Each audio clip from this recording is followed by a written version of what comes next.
बिस्मिल्लाहिर्रहमानिर्रहीम। अस्सलाम वालेकुम। आप लोग देख रहे हैं YouTube channel law and wisdom. दोस्तों, आज की वीडियो बहुत अहम और ख़ास वीडियो है। इस वीडियो के ज़रिए मैं आप लोगों को ये बताऊंगा कि आपने किस तरह स्मार्ट वे से स्टडी करनी है।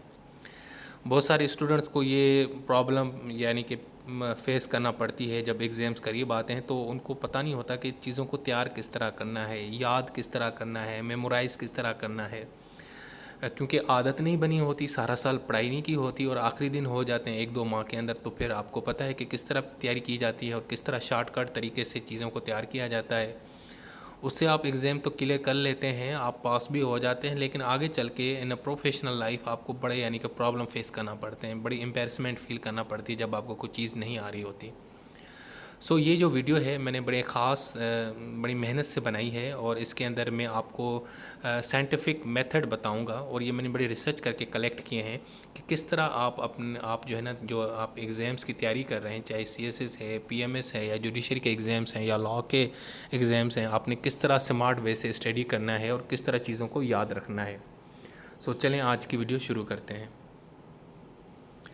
जी दोस्तों, सबसे पहला काम ये है, पहला मेथड ये है कि देखें 2008 की रिसर्च है, उसके मुताबिक ये कहा गया है कि अगर आप एक ही चीज़ को डिफरेंट मीडियम से पढ़ते हैं, डिफरेंट मीडियम से तैयार करते हैं, तो वो आपका जो ब्रेन है, वो माइंड है, वो उसको अच्छे से अडॉप्ट करता है, समझ लेता है। एक ही चीज़ को आप अगर डिफरेंट सोर्सेज से पढ़ेंगे तो आपको वो जल्दी समझ आ जाएगी। मिसाल के तौर पे एक कॉन्सेप्ट है, what is a legal system. अब लीगल सिस्टम का कॉन्सेप्ट आप क्या करें, आप सबसे पहले अपने नोट्स से पढ़ लें, उसके बाद किसी बुक में से पढ़ लें। अगर मज़ीद आपको मज़ा नहीं आ रहा तो फिर आप किसी की वीडियो सुन लें, लेक्चर सुन लें। उसके अलावा फिर अगर लेक्चर सुन लिया किसी से, अगर वो या तो फिर ऐसा करें कि वही लीगल सिस्टम का जो कॉन्सेप्ट है किसी दोस्त से समझ लें, उससे पूछ लें कि भाई what is a legal system. इस तरह मुख्तलिफ़ तरीक़ों से एक ही चीज़ को आपने तैयार करना है। आपने सिर्फ लेक्चर सुनना नहीं है, आपने किताब को भी रीड करना है, आपने दोस्त से भी पूछना है, आपने उसको फिर डिस्कस भी करना है। देखें, जब आप हर एक चीज़ को डिफरेंट एंगल से पढ़ते हैं या डिफरेंट मीडियम से पढ़ते हैं तो वो चीज़ आपके जहन के अंदर बैठ जाती है। बिल्कुल इसी तरीके से देखें, जैसे हम स्पोर्ट्स करते हैं तो हम बहुत सारी चीज़ें देखते भी हैं, प्रैक्टिस भी करते हैं, उनकी सुनते भी हैं और फिर उन दोस्तों से पूछते भी हैं कि यार ये किस तरह काम किया, ये किस तरह आपने ये सारी चीज़ें की।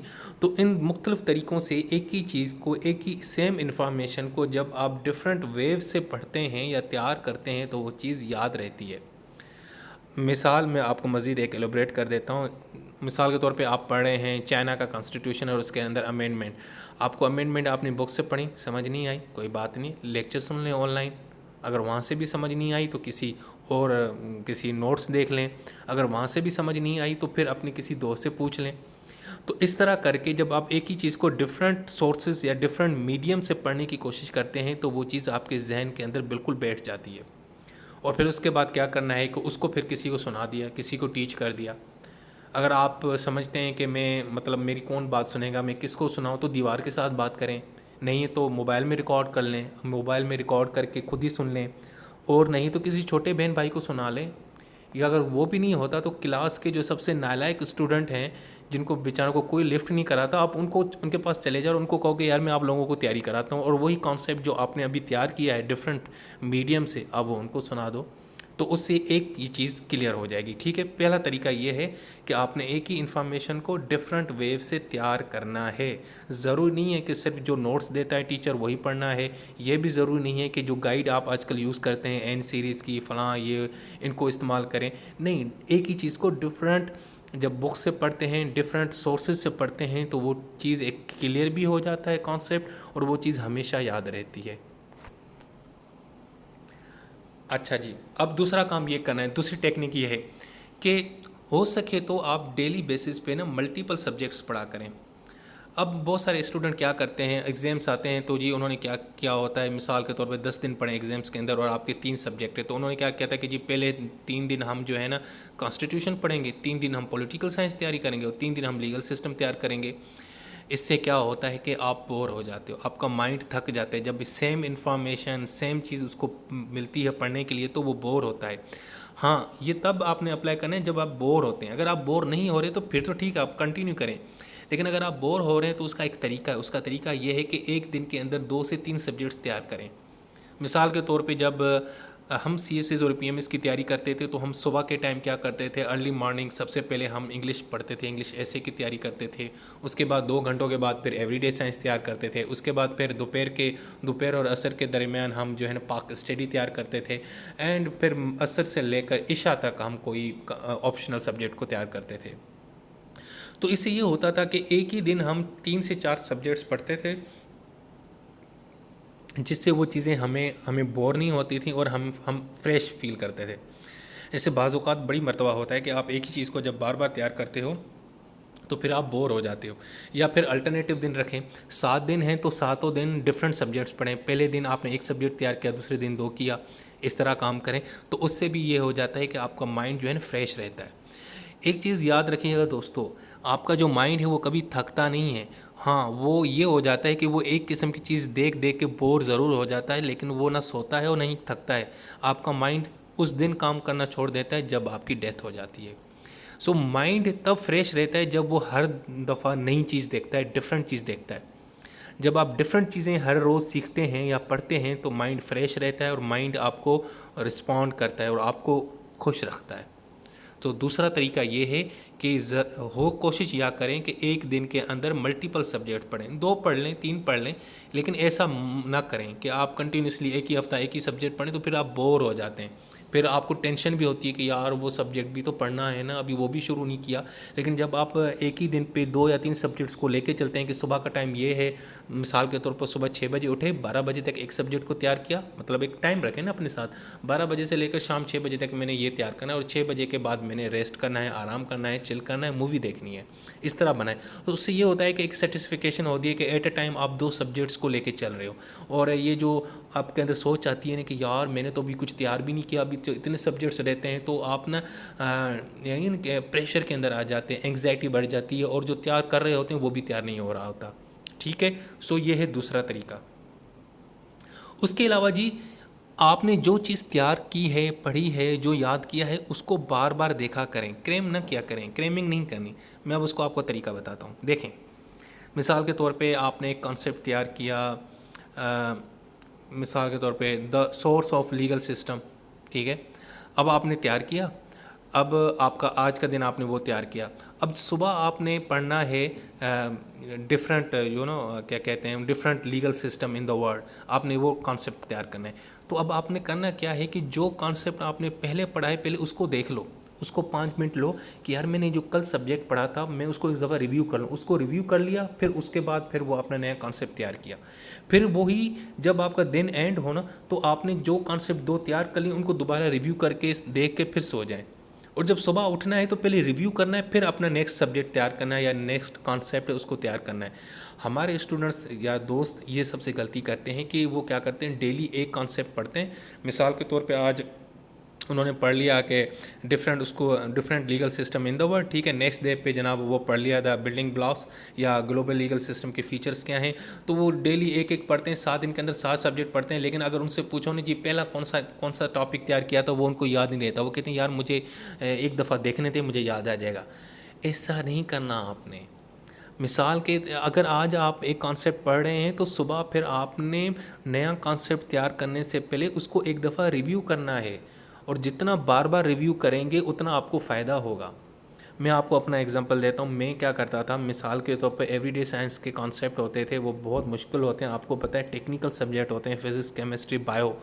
तो अगर मैं मिसाल के तौर पे बायो का एक कॉन्सेप्ट है डाइजेशन किस तरह होती है, अगर वो मैं तैयार कर लेता था तो नेक्स्ट डे पे मैं डाइजेशन को पहले देख लूँगा, फिर नया कॉन्सेप्ट कर लूँगा, फिर इस तरह दूसरे दिन। तो दिन ब दिन अगर मैंने 4 दिन के अंदर 10 कॉन्सेप्ट तैयार किए हैं तो मैं नया कॉन्सेप्ट शुरू करने से पहले उन 10 कॉन्सेप्ट को रिव्यू करूँगा, फिर आगे जाऊँगा, चाहे वो मुझे कितना भी टाइम लग जाए।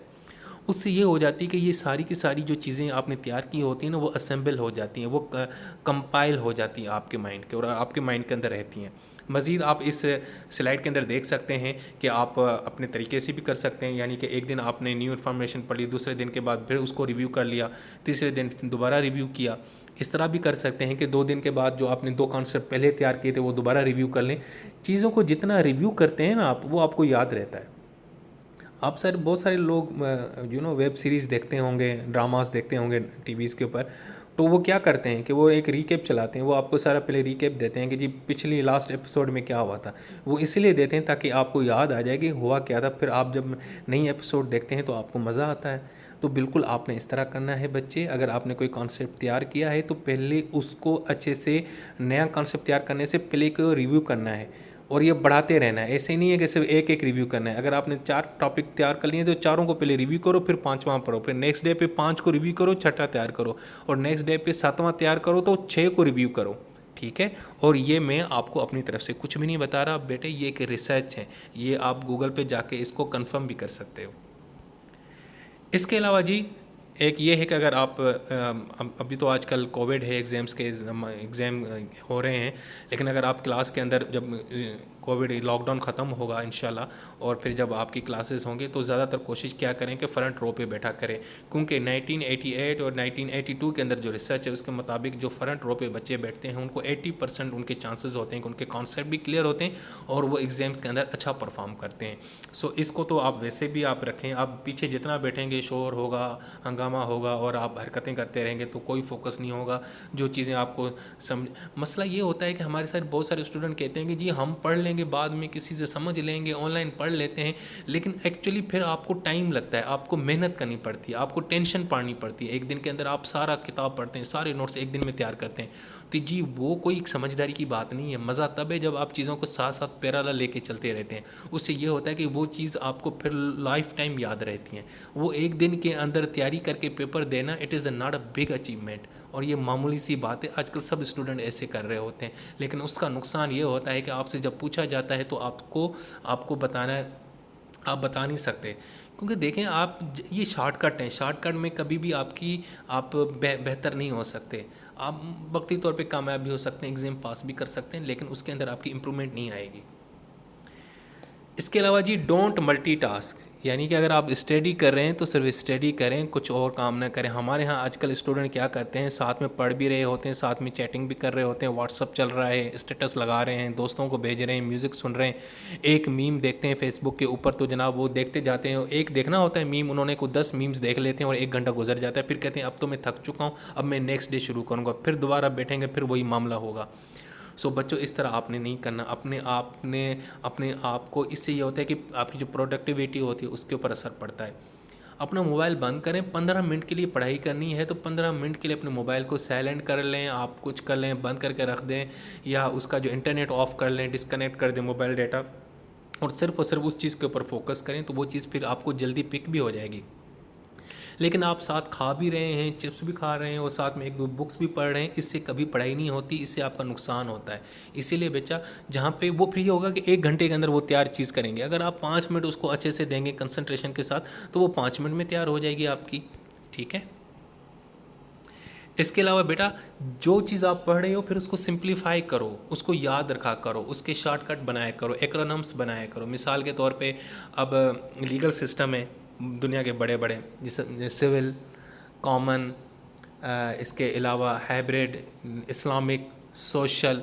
अब क्या करें, अब इन सब का ना एक एक वर्ड ले लें, डबल सी, उसके बाद आप ले लें कस्टम, ट्रिपल सी हो गया, उसके बाद एस हो गया सोशल, रिलीजियस हो गया आर, इसके अलावा हाइब्रिड हो गया एच। तो अब आप ये ना एक उसका एक्रोनम बना दें कि CCH S एंड आर। इसका मतलब है कि अगर आप ये लफ्ज़ एक वर्ड याद रखते हैं तो आपको समझ जाएंगे कि ये एक्चुअली 5 से 6 जो है ना लीगल सिस्टम की बात हो रही है। इसको आप इंक्रीज़ करें। इस तरह ये होता है कि चीज़ों को अगर आपने नोट्स तैयार कर लें तो फिर आप उनके ना मेन पॉइंट्स निकाल कर रख दें। मिसाल के तौर पे 1 लाइन का एक पॉइंट है तो उसको समराइज़ करके उसका सिर्फ एक वर्ड निकाल कर रखें बाहर, और सिर्फ उसको जहन में रखें कि यार इस लाइन के अंदर बात होती है इंफॉर्मेशन की, दूसरी के अंदर बात होती है एफिशिएंसी की, तीसरी के अंदर बात होती है प्रोटेक्शन की।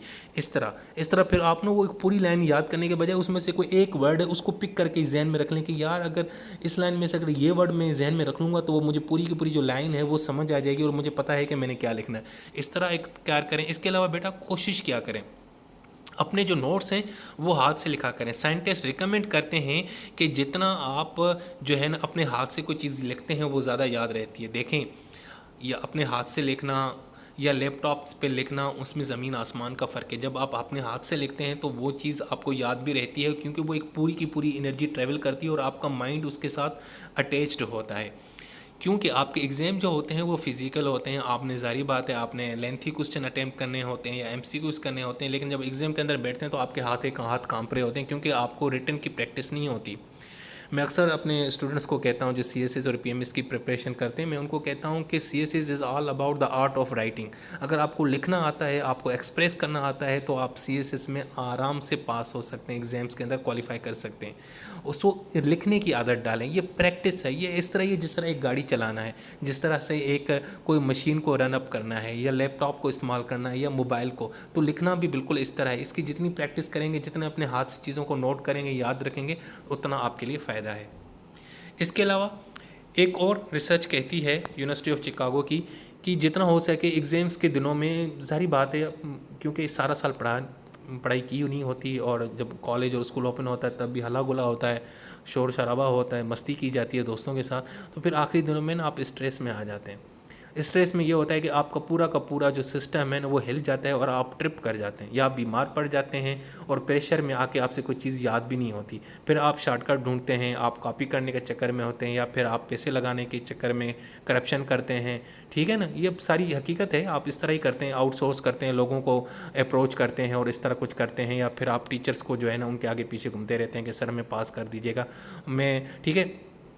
तो बेटा, अगर आपको अपने एग्ज़ाम्स की प्रिपरेशन में प्रॉब्लम आ रही है तो सबसे पहले काम ये करें, एक रजिस्टर लें और उसके ऊपर जितनी भी प्रॉब्लम्स हैं, वीकनेस हैं, उनको लिखें और उनको फिर डे बाय डे उनके ऊपर काम करना है।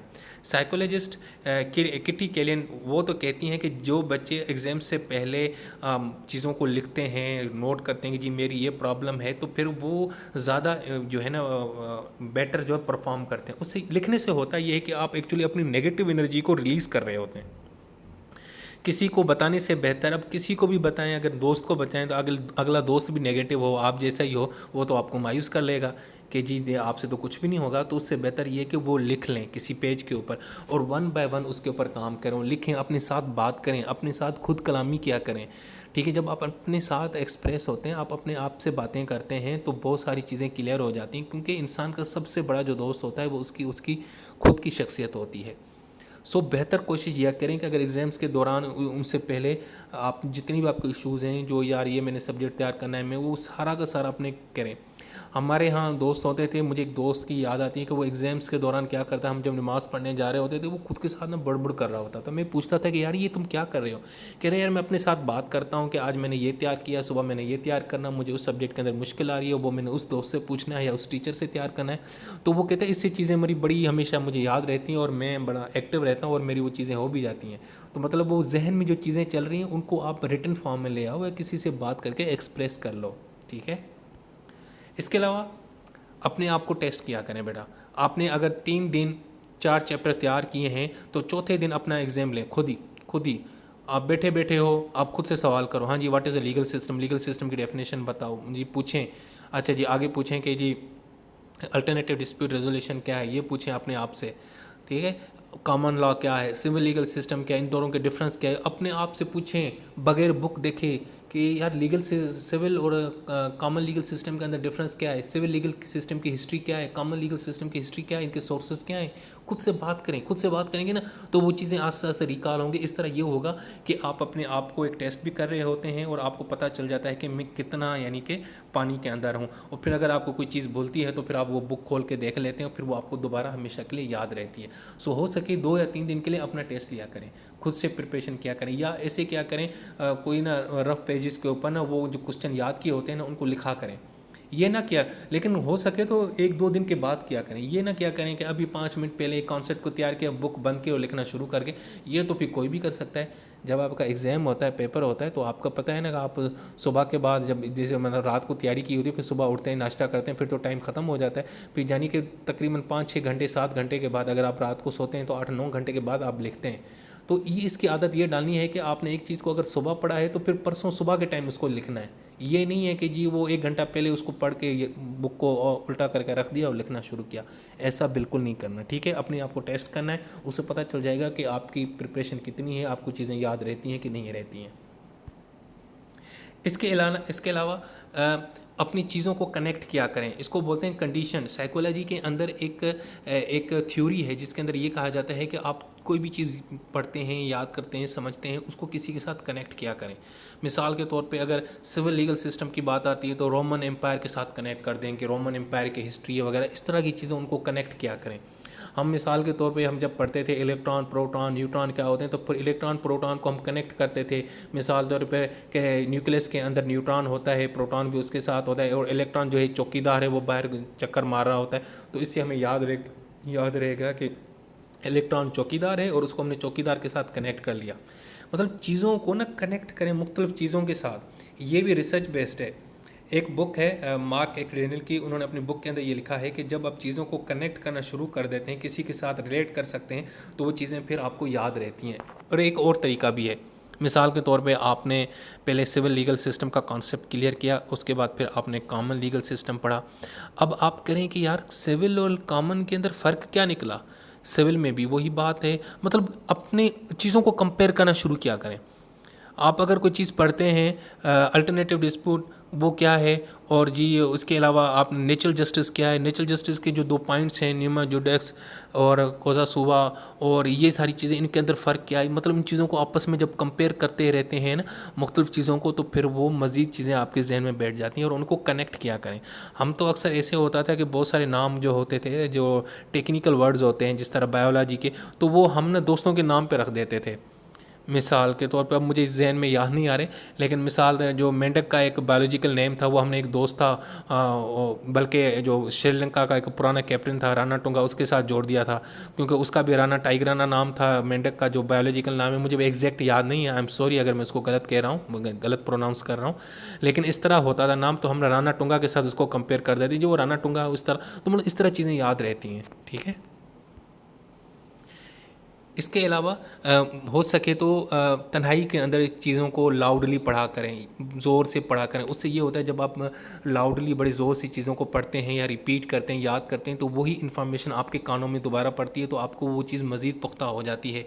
ये 2010 की रिसर्च कहती है। जिस तरह हमारे यहाँ बच्चे जो कुरान हिफ्ज़ कर रहे होते हैं, आपको पता है कितनी ज़ोर से पढ़ते हैं वो, और क्यों उनको कहा जाता है कि ज़ोर ज़ोर से तलावत करो। जितनी ज़ोर से तलावत करेंगे उतनी ज़ोर से वो वर्ड्स उनके जहन के अंदर बैठ जाते हैं। देखें, आपकी अपनी ज़बान जब आपको अपनी जब आवाज़ सुनाई देती है ना, तो वो चीज़ आपके बिल्कुल दिल के अंदर उतर जाती है। इसके अलावा पढ़ाई करते हैं आप, आपने पूरे दिन में 8 घंटे आपने स्टडी की, तो 8 घंटे में 2-3 घंटे के बाद ब्रेक लें, और ब्रेक के अंदर फिर आपको अच्छा सा म्यूज़िक सुन लें, कोई क्लिप देख लें, कोई दोस्त के साथ हैंग आउट कर लें, कोई वॉक कर लें, कुछ भी कर लें, लेकिन ब्रेक ज़रूर लें। उससे ये हो जाता है कि आपको एहसास होता है कि हाँ यार मैं कोई काम कर रहा हूँ। ठीक है। और ये भी 2011 की रिसर्च है, जब आप रेगुलर स्टडी ब्रेक्स लेते हैं तो उसकी परफॉर्मेंस आपकी बहुत बेहतर हो जाती है। हर 40 मिनट के बाद आप जो है ना 5 से 10 मिनट का ब्रेक लें, और उसके बाद फिर एक नया सब्जेक्ट और नई चीज़ स्टार्ट करें। इसके अलावा बच्चों एक सबसे बड़ा काम ये है कि जब आप प्रिपेयर अपनी तैयारी करते हैं एग्ज़ाम्स की ना, तो आप जब भी कोई कॉन्सेप्ट तैयार कर लें, तो अगर वो आप तैयार कर लिया, आपने नेक्स्ट डे उसको रिव्यू किया और अपने साथ शेयर किया, तो अगर आप समझते हैं कि यार ये चीज़ें मैंने इतनी याद कर ली हैं, तो फिर आप अपने आप को रिवार्ड दो, अपने आप को लालच दो। मिसाल के तौर पे कि यार मेरे पास 2 दिन है, मैंने 2 दिन के अंदर ये सब्जेक्ट तैयार करने, अगर मैं ये कर लेता हूँ दो दिन के अंदर ना, तो फिर मैं जी नेटफ्लिक्स पे फ़लाँ सीरीज़ देखूँगा जो मेरी फेवरेट सीरीज़ आ रही है, या फ़लाँ चीज़ देखूँगा, मैं दोस्त के साथ घूमने चले जाऊँगा, मैं एक दिन का ट्रिप कर लूँगा, हम आउट ऑफ सिटी जाएंगे। देखें, इन्जॉयमेंट भी या एंटरटेनमेंट का मज़ा तभी आता है जब स्टडी के अंदर तैयारी हो। जब तैयारी नहीं हो तो फिर उस इन्जॉयमेंट का भी फ़ायदा नहीं है। और जब आप तैयारी करके चीज़ों को याद करके ख़ुद को रिवॉर्ड देते हैं, कोई मूवी देखते हैं, कोई स्पोर्ट्स खेलते हैं, हैंग आउट करते हैं बाहर दोस्तों के साथ, उसका फिर मज़ा ही अपना आता है दोस्तों, क्योंकि सेटिस्फिकेशन होती है कि हाँ यार मैंने कुछ चीज़ें तैयार की हैं। सो पढ़ाई के दौरान अपने आप को रिवॉर्ड करें, वॉक पे चले जाएं, कोई अच्छी चीज़ जाके खाएं। ये 2006 की रिसर्च है, ये कह रही है। उसके बाद जो एक चीज़ बिल्कुल लास्ट में है, वो ये है कि आपने इस सारे मामले के अंदर प्रोसेस के ऊपर फोकस करना है। ये फोकस नहीं करना है कि आउटकम इसका क्या आता है। देखें देखें ये जो चीज़ें होती हैं ना दोस्तों, ये इस तरह की चीज़ें आहिस्ता आहिस्ता आपकी पर्सनैलिटी के अंदर डेवलप होती हैं। आप आहिस्ता आहिस्ता इम्प्रूव करते हैं, एकदम से इम्प्रूवमेंट नहीं आती इन चीज़ों के अंदर, लेकिन ये प्रैक्टिस है। ये इसके अंदर जब आपके अंदर इसकी चीज़ की आदत पड़ जाएगी तो फिर बड़ा फ़ायदा होगा। और आपने सिर्फ प्रोसेस के ऊपर फोकस करना है, ये फोकस नहीं करना कि जी इसका रिजल्ट क्या निकलेगा, वो क्या होगा, ये आपका काम नहीं है। रिजल्ट जो है ना वो टीचर्स के हाथ में है, या जाहिर बात है उस मालिक के हाथ में है। अगर आपने परफॉर्म अच्छा किया है, आपने पूरी पूरी कोशिश अच्छी की है, तो फिर आप बेफिक्र हो जाएं। अगर खुदा ना खास्ता आपके नंबर कम भी आ जाते हैं तो डोंट वरी, लेकिन ये जो प्रैक्टिस है ये आपको पूरी लाइफ टाइम काम आएगी, आपको आगे काम आएगी, मुश्किल वक्त में काम आएगी। फिर एक दिन आप जब इस प्रैक्टिस के ज़रिए चीज़ों को जल्दी तैयार कर लिया करेंगे, अच्छे नंबर्स ले लेंगे किसी बड़े एग्ज़ाम के अंदर, तो फिर आपको पता चलेगा कि हाँ यार ये जो हम प्रैक्टिस करते थे, ये जो हमने मेथड्स सीखे हुए हैं, पढ़े हुए हैं, ये हमें काम आ रहे हैं। ठीक है। सो फोकस करें रिजल्ट के, एफर्ट के ऊपर, रिजल्ट के खबर नहीं, प्रोसेस के ऊपर आपने रखना है। और आप करना है, और अपने आप के अंदर यकीन रखना है कि यार मैं इंप्रूव कर सकता हूँ। जितना भी हो सके जो जुगाड़ आपके जहन में आता है उस जुगाड़ से तैयार करें, लेकिन अपने माइंड के ज़रिए काम करें। मैं ये नहीं कह रहा कि आपने ना बस जो है ना कुछ जुगाड़ से मुराद ये नहीं है कि आपने स्टडी नहीं करना, स्टडी करना है, प्रॉपर वे से करना है, लेकिन चीज़ों को तैयार करने का स्मार्ट तरीका यह है। तो जाहिर बात है आजकल स्मार्टफोन का ज़माना है, तो स्मार्ट वे से तैयारी तो बनती है ना एग्ज़ाम्स की। सो अब वो पुराने सिस्टम ख़त्म हो गए कि आपको एक ही चीज़ को पूरा का पूरा, लोग बेचारे रट्टा मारते थे, सही सही रात पढ़ते थे। अब नोट्स हैं, इसके अलावा नोट्स के ऊपर कलर लगाएं, उनके शॉर्ट नोट्स बनाएं, उनके टेम्पलेट्स बनाएं, उनके अंदर पिक्चर्स लगाएं, इस तरह चीज़ें खेलें। जब इस तरह आप करते हैं ना, वो चीज़ें आपके जहन में रहते हैं। हमारे एक दोस्त थे, उन्होंने हमें बताया कि उसने 3000 ईडियम्स याद किए हुए थे। तो मैंने पूछ रहा था कि यार इतने 3000 तुमने किस तरह याद किए? तो वो कहते थे कि यार मैंने तकरीबन 100 ईडियम्स को डिफरेंट डिफरेंट कलर से ना पेंट किया हुआ था अपनी बुक के ऊपर, मतलब मार्कर से या मुख्तलिफ कलर से लिखा हुआ था। तो वो सारी चीज़ें ना मेरे जहन के अंदर बैठ गई थी, क्योंकि आपका जो माइंड है ना वो अल्फाज को कभी याद नहीं रखता, वो हमेशा पिक्चर्स को याद रखता है। जब आप किसी की बात को याद करते हैं तो आपको उसकी आवाज़ याद नहीं आती, उसके अल्फाज नहीं, बल्कि उसका चेहरा आपको याद आता है। सो माइंड जो है ना, अगर किसी चीज़ को मेमोराइज़ करता है तो वो पिक्चर्स की फॉर्म में करता है। तो इसलिए अपने नोट्स बनाया करें, उनको अच्छे अच्छे कलरफुल जो कलरफुल जो पेन्स हैं या उनसे इस्तेमाल करें, मार्कर लगाएं और उनको मतलब एक खूबसूरत बनाएं प्रेजेंटेशन, और ऐसे कलरफुल करें और उनको हाईलाइट करता रहा करें, जिससे वो चीज़ें आपके जहन के अंदर बैठ जाती हैं। ठीक है दोस्तों। सो ये थी दोस्तों आज की वीडियो। बड़ी कोशिश की आपको समझाने की कि किस तरह स्मार्ट वे से आपने स्टडी करनी है। उम्मीद है आप लोगों को मेरी ये वीडियो, आज की वीडियो पसंद आई होगी। और आखिर में मैं एक चीज़ कहूँगा कि अगर आप लोगों, एक बहुत मूवी आई थी बीच में, आप अक्सर अपने स्टूडेंट के साथ ये शेयर करता हूँ, एक मूवी आई थी छिछोरे, इंडियन मूवी थी। उसके अंदर लास्ट में एक सीन होता है, जो एक बच्चा होता है, उसने बड़ी अच्छी मेहनत की होती है, लेकिन उसके नंबर्स उतने नहीं आते और उसको उस यूनिवर्सिटी के अंदर एडमिशन नहीं मिलता, तो वो सुसाइड अटैम्प्ट करता है, लेकिन वो बच जाता है। तो उसका जो फादर है उसको एक नसीहत करता है कि बेटा तुम्हारी जो कामयाबी है ये नहीं बताती कि तुम्हारा रिज़ल्ट क्या है, तुम्हारी कामयाबी ये है एक्चुअली कि तुमने कोशिश कितनी की। सो कोशिश में बिलीव रखा करें बेटा, रिज़ल्ट हमेशा परमानेंट नहीं होते, रिज़ल्ट ऊपर नीचे होते रहते हैं, कभी कुछ नंबर कम आ गए, कभी खुदा न खास्ता फेल भी हो सकते हैं, लेकिन हमेशा कोशिश रखा करें, अपनी कोशिश को 100% दें। कोशिश आपका काम है, बाकी फल जो है, रिज़ल्ट है, वो मालिक के हाथ में है। सो दोस्तों अपनी कोशिश करें और अपनी इंटेंशन को हमेशा साफ़ रखें, किसी का बुरा नहीं सोचना और दिल लगा के मेहनत करनी है, तो इंशाल्लाह जो भी एग्ज़ाम होगा उसके अंदर आप अच्छे से कामयाब हो जाएंगे। सो दोस्तों ये आज की वीडियो ज़रा डिफरेंट वीडियो थी, जो हमारे सब्जेक्ट हैं पॉलिटिकल साइंस और लीगल सिस्टम, मतलब उससे हटके हैं। और ये कोशिश थी क्योंकि बहुत सारे स्टूडेंट्स के मैसेजेस आ रहे थे कि सर ज़रा बताएं इन चीज़ों को किस तरह तैयार करें। सो उसके लिए मैं 3-4 दिन से इसी वीडियो के ऊपर काम कर रहा था। सो उम्मीद है कि दोस्तों आपको ये मेरी वीडियो पसंद आई होगी। अगर पसंद आई है तो मुझे कमेंट्स के अंदर ज़रूर बताइएगा और अपने दोस्तों के साथ ज़रूर शेयर कीजिएगा। वो जो दोस्त, कोई भी दोस्त या कोई भी स्टूडेंट किसी भी क्लास के अंदर है, ये वीडियो उसके लिए है। सो ज़रूर उनके साथ शेयर कीजिएगा और मुझे नेक्स्ट वीडियो तक इजाज़त दीजिए। अल्लाह हाफिज़।